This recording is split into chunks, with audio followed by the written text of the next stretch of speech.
it's Adam Fields.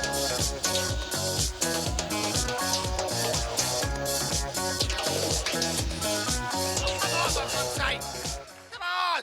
Thank you! Thank you, that was very polite. We got there eventually. How are you all doing? Everyone good? Who's tired? Who's used up all their allocated laughter? Who's going, I don't have any left. That's it, I've used it all up. I hope not, because we have a great show for you right now, everybody. We're switching to English. It's all in English. Is that okay for everyone? Of course, you're Dutch. Who's Dutch? Make some noise. Fuck yeah, fucking proud. Who's not Dutch? Fucking happier. Where are you from, I mean? Yeah. You said that with such pain and sorrow. Is that a Cyprus thing? I am in Cyprus. We had war. We had war. Is it? Oh, good. You're nice to be here. So, you came here for the weather, I suppose, and the food. Sorry, love the Dutch food. Love the Dutch food. When you go late night and you've had a few drinks and you end up at that snack bar, you're looking at that is blocks of. Is that food or building material? What is it? And that thing, the frickin' Dell, that long brown thing. It's like, what part of a horse is that? It's got the right name, isn't it? Because you bite into it and you go, oh, frickin' Dell. What the hell is that? Some of the Dutch food's good. Love the herring. The herring's great. The Dutch sushi. It's great, especially when you do it the traditional way, when you put your head back. I see people do, you do put your head and you go. Love that. Beautiful thing. Beautiful thing. But guys, I'm not going to be talking too long because we got two great acts coming up. And the first one I want to bring on stage, I've heard a lot about this guy, but I've never seen him before. But I've heard he's been killing it everywhere, so I'm really excited to watch him. I hope you are too. And he's from the north of England. Hey, fuck yeah! Where are you guys from? Where? Middlesbrough. Are you rugby players? You look like a rugby player. He looks like he plays chess. I don't know. Checkmate. Good. Yeah, he's from up north. He's the king of the north. King of the North. He's the only thing between us and the White Walkers. He's defending, which means we're fucked, basically. But you're going to love him. Please put your hands together. Welcome on stage, the very funny Johnny Pelham!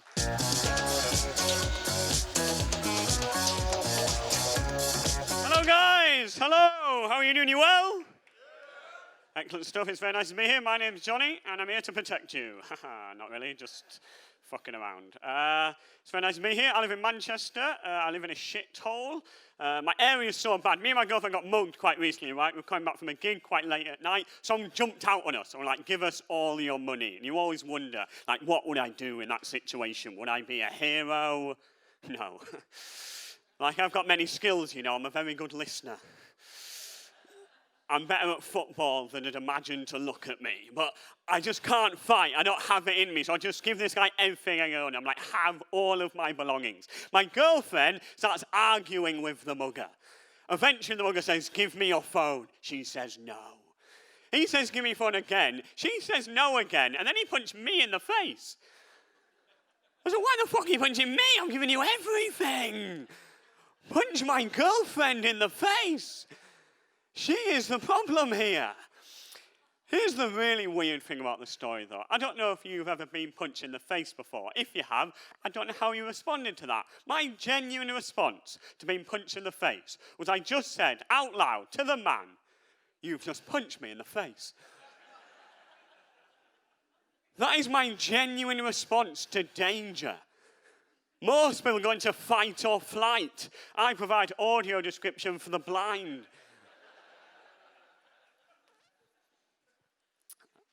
My school was shit, right? We didn't realize how bad my school was until we got inspected by Ofsted. If you don't know what Ofsted are, they're people that come around, they inspect your school to make sure it's okay, like a government body. And Ofsted came round to my school and said it was unacceptable as a school. quite a damning review. And we were like, all right, what happens now? Do they shut the school down? Do we go somewhere else? What happens if your school's unacceptable? What happens is you keep going there for 3 more years. I've got no idea why they told us. All it did was completely undermine any authority the teachers had, you know? Because they'd be yelling at me like, John, I really think you need to work a lot harder. Like, Johnny, so do you. I'm doing all right, you're unacceptable, what are we? And my school's quite rough and quite aggressive. Now, both my parents are therapists, so I'm emotionally literate.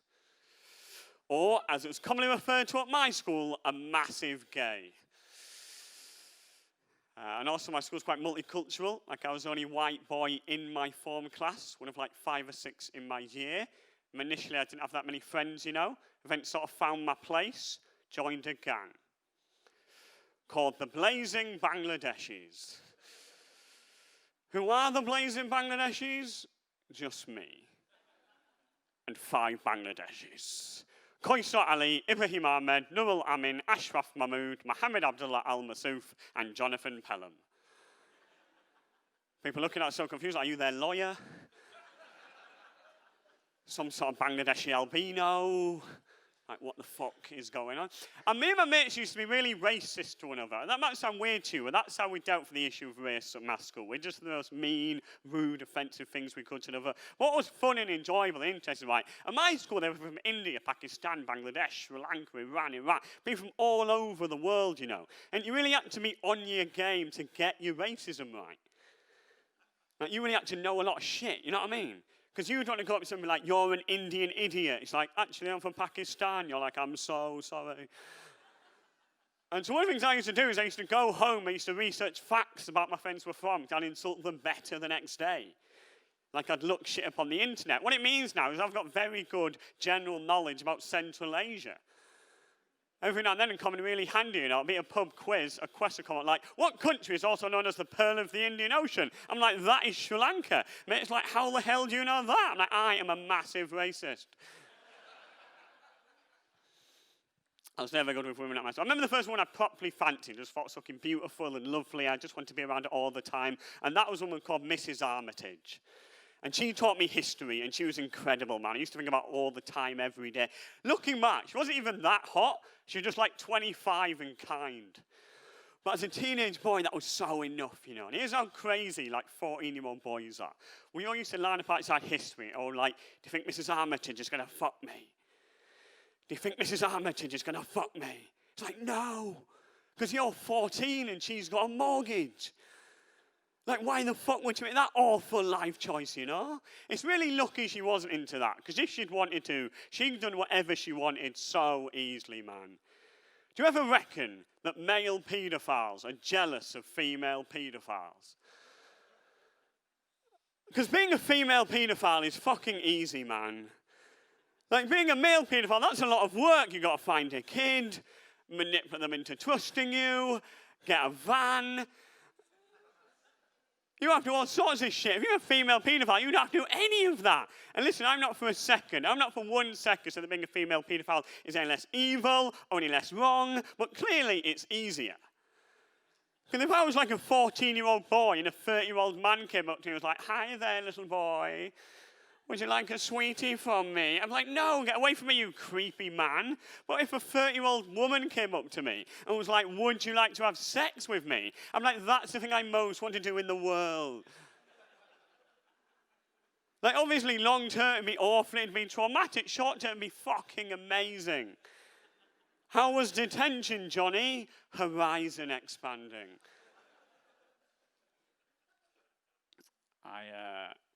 I was never very good with women at my school, though, partly because I was a bit shy. Also, I've got a bit of a fucked up body. Nothing too bad. Cleft lip, webbed toes, more nipples than is ideal. And I don't mind it now. I'm quite happy with who I am, but it could be a problem at school. I can remember one day in RE, religious education, right, and we were debating whether or not God exists. Whether or not God exists, we're going sort of back and forth, back and forth. I tuned out. I was pretty sure they weren't going to solve it. Then I got brought back into the room because I heard my name, and it turned out quite a pretty girl was trying to use me and my body to disprove the existence of God. She was like, well, if God's all-knowing and all-powerful, then why did he create John? With his body and his nipples and everything. The worst thing about it, even the teacher was like, I do not have an answer to that question. Because, like, why would God create me? Like, I walk on my tiptoes. Why would a benevolent, loving God do that to someone? It's so weird. Why would God be like, I know what I'm going to do. I make this guy really good at sneaking around. I do think my body could be put to good use, though. I think it'd be used in the fight against ISIS. Hear me out, that's quite a bold claim. I'll show you my work in it. I think to do what ISIS do, you've got to be so certain there's a God. You've got to be so certain there's a God to do what ISIS do. And I'm not saying my body disproves God, but it certainly raises a few pertinent questions. I don't think you look at my body and still be blow yourself up certain. I think you look at my body like, I'll join ISIS, but I want to be an admin. I'll send the emails. I'm not doing that crazy shit. I like you, Dutch people, because when you don't think a joke's funny, you don't fuck around. You're just like, not for us. The next one. The first gig I did here went really well, and then it's gone like, every gig has gone slightly worse than the last one. And I like to think that that's your way of being like, you tricked me with the first one. It's like you had a meeting, like, let's make him think this is going to go well. And then over the weekend, we'll really fuck with him. And by the end, he will not come back to Holland. So this is your Brexit, essentially. You're like, yeah, you fucking not coming over here, mate. Just killed off a series of English comedians with your cold, hard stares. I moved to London. When I went to Comedy Poplar, you have to move to London, really. And I don't have to, but I moved there. And I didn't have any money, so I lived in like a squat house with other comedians / fuckwits. And the person who convinced me to be in there, right, was a guy called Tim. Now, there's 3 things you know about Tim. Is 1, he's a professional comic. 2, he's got cerebral palsy. And 3, he uses the fact he's got cerebral palsy to act like a bit of a dickhead, which I don't think is fair. Like, I'll give you an example of this. Quite recently, I was in a lift. It was me, it was Tim, and like a sweet old lady. And the sweet old lady looked at me, looked at Tim, looked back at me, and said to me, oh, are you his carer? And Tim said, no, he rapes me. And I was like, I don't rape you, Tim. I don't know why he's saying that. I absolutely do not rape you, which is exactly what a rapist would say in that situation. Here's the really weird thing about the story, though. The woman then said to me, do you rape him? I said no, and then she just got off the lift. And that is not the correct response to someone with severe disability says they're being raped by their carer. You don't just ask the carer. He says no, and you think, well, I'm a busy woman. What more can I do? I love my girlfriend very much. There's one problem is that her ex-boyfriend used to be a professional kickboxer. Haha, go fuck yourself. Very problematic early on, particularly like early on in our date. Like I remember on like our second date, we were having a lovely time at a lovely restaurant, having a really nice romantic time. And then 3 arseholes walk in. They've been really loud, really annoying. I just thought, let's ignore them. It doesn't matter, whatever. She didn't do that, right? She went right over them like a massive go at them. It got really heated. Afterwards, I had to be like, honey, what are you doing? Because listen, if you're going out of a kickboxer, do whatever you want to do. You're as free as a bird. What you have to understand is you're much less safe now. That I cannot protect you in the way he can protect you. With him, you get freedom, you get security. With me, you get an awareness of why the police are necessary. Thank you, Holland. It is fun, this, because it's like, if this was the UK and this was the reaction I'm getting, I would have killed myself. But in Holland, I've just learned to be like, well, this is what it is. Do your time, get absolutely shit first, and don't tell anyone. But I quite like it because, like, I was like, yeah, it's just sort of, it's enjoyable in its own way. It's like, this is what they call character building, yeah? Like, after this, there's few things I'll feel like, yeah, I reckon I could do that. Yeah, I could, like, yeah, hostage situation. I've dealt with a lot of shit in my life, yeah? I was having sex with my girlfriend the other day. Thank you. Yeah, it was going pretty well. I was quite happy with how it was going. And then she started saying, harder, harder, harder. I was like, fuck you, because I was trying my hardest. Like, what can you do in that situation? You can't grow a bigger dick. Like, no man wants to hear harder, harder. What you want to hear is, this is more than sufficient. This is more than sufficient. That was such an unexpectedly big laugh. You were like, yeah, he would be bad at sex. Yeah, what I like about, yeah, anyway, I won't stop analysing the gig. But the problem is, my girlfriend is she used to be an escort. When she was younger, she used to be a hooker, which made, that's, quite nerve-wracking, because I've just dealt with that now. But, there was one time, we were watching football together in the pub, and a footballer came on the pitch, and she was like, oh my God, I recognise him. He used to be one of my clients. And I was like, fuck, really? What's he like? And she said he was one of my favourites. I was like, I did not mean like that. And it made me quite anxious. He's a professional athlete. I can't compete with him. And then I just thought I'd have to deal with that, right? And then I was playing on on the PC. I was playing Football Manager. And I realised that the player was in my team. Let me tell you, his career changed very quickly. Before that, it was something of a star striker. After that, fuck that guy. Put him in the reserves, find him 2 weeks' wages. He was like, what have I done, boss? I was like, you know what you've done. You should be ashamed of yourself.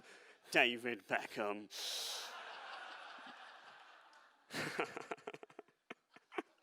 When you laugh at a joke, I feel so happy. It's like, have you ever played a computer game on easy mode? That's England, and then Holland's extra hard, and it's fucking hell, I'm doing all right here. Good. So even if you don't think something's that funny, just give me a chuckle and you'll think that we've made that guy's night tonight. Both my parents are psychotherapists, which is a weird household to grow up in. It's weird. I'll give you an example. Right? When I was about 12, my mum was treating non-offending paedophiles, right? And a non-offending paedophile is someone who's realised they're attracted to children and has reported themselves to police, stop themselves offending. Now, I didn't understand that as a kid, so I got really angry at my mum for helping what I thought was sort of bad, evil people. She sat me down and she said, look, sort of heterosexuality, homosexuality, there's nothing these people do to stop who they fancy. They don't want to have these thoughts. They don't act on them, but they need professional support to stop them offending. And I think that's a good message to hear, that no one chooses to be attracted to kids. The problem was, as you might be able to tell, me learning as a 12-year-old that there was nothing I could do to stop me growing up being a paedophile. One of my main childhood fears was that I might grow up to be a paedophile. That was a really weird, horrible fear I dealt with to the age of about 15 or 16. I was at a house party, and this girl was talking about a fear of spiders. And the room went quiet, and I just said, I'm really scared I might be a paedophile.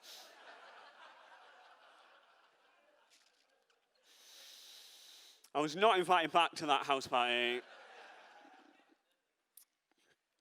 When I was about 10, I was in a wheelchair for about 6 months. I really enjoyed being in a wheelchair. It was good crack. I'd recommend it if you ever get the chance. But my parents, assuming I was hating it, right, as a nice, fun thing, organised me to go on a holiday camp designed for disabled people. But it was called Camp Courage, and it was shit.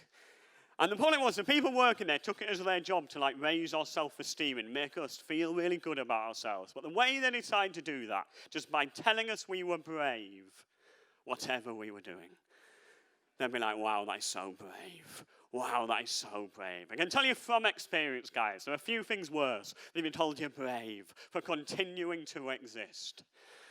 Because that's all that kept happening. We just kept breathing, and they just kept on telling us we were brave. We kept breathing, and they just kept on telling us we were... I remember, the last night, we sort of sat around a campfire. It was sort of fine but shit. And the main guy stood up. He said, you know what I think is the bravest thing that you guys can keep doing? It's to keep being the wonderful people that you are. And I don't know, I'm sure sometimes that is the bravest thing you can do, is to keep being the wonderful person that you are. But sometimes the bravest thing that you can do is to tell your camp organizer to fuck off. Even if it does mean that you have to spend 20 minutes on the naughty ramp.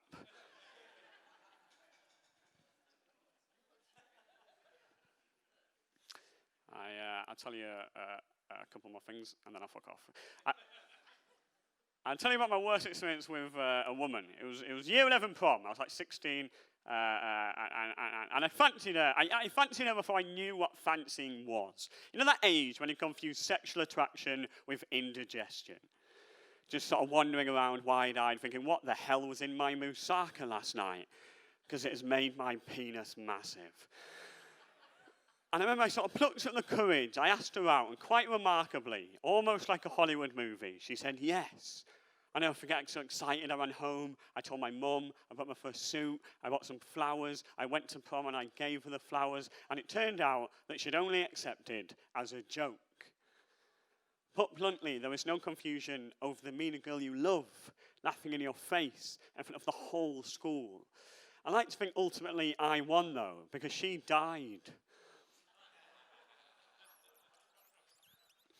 I'm not like guys. Normally I get a really big laugh, and then I go, what the fuck are you laughing at that for, you mad cunts?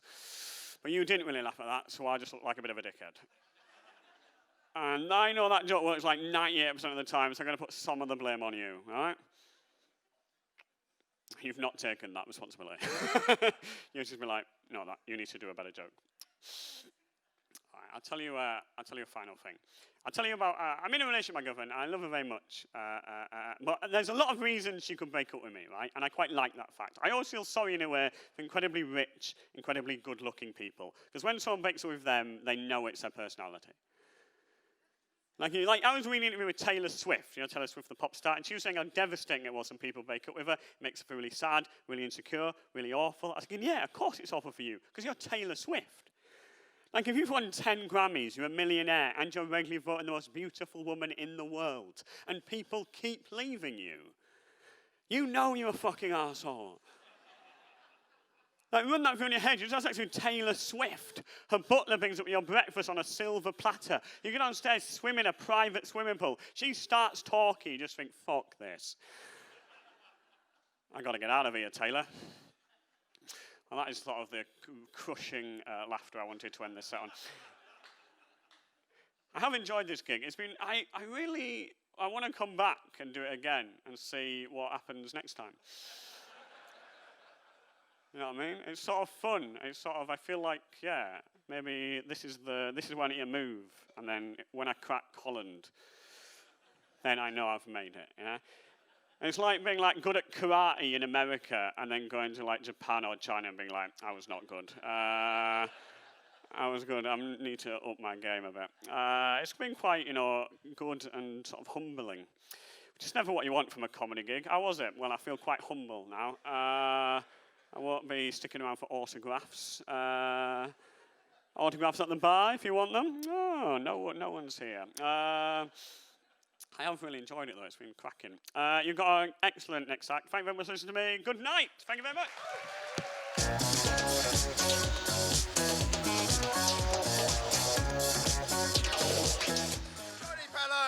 Johnny Pelham!